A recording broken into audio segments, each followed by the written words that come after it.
Кніга Лявіт, раздзел 2. Калі хто будзе складаць ахвяру Господу з ежы, яго ахвярай будзе мука, і хай увалье ў яе алею і пакладзе кадзіла.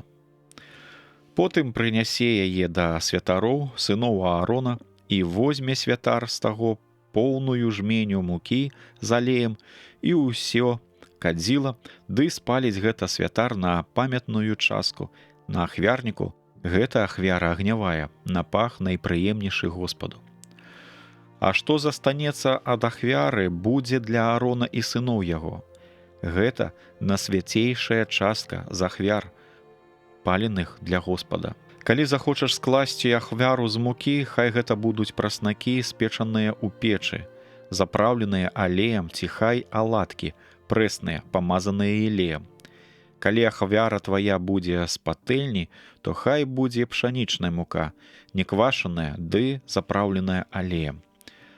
Падзеліш яе на кавалкі і пальеш яе алеем. Гэта вось ахвяра з мукі.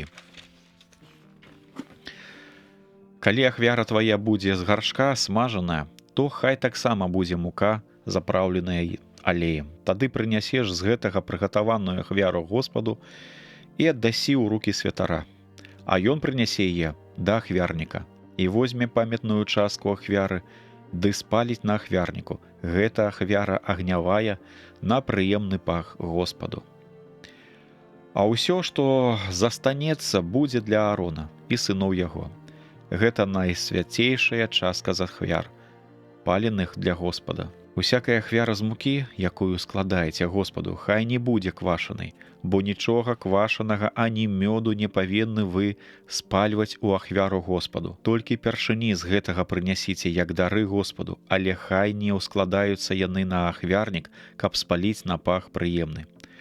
Кожную ахвяру, якую складаеш з мукі, пасалі соллю, і не пакідай ахвяры тваёй без солі, запавету Бога твайго. Кожную ахвяру тваю пасалі солью.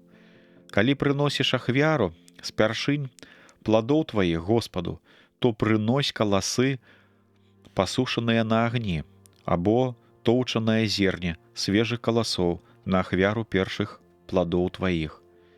Паліўшы іх алеем і паклаўшы на іх кадзіла, гэта ахвяра з мукі. І спаліць святар як памятную частку з тоўчанага зерня і алею, з усім кадзілам. Гэта ахвяра агнявая для Господа.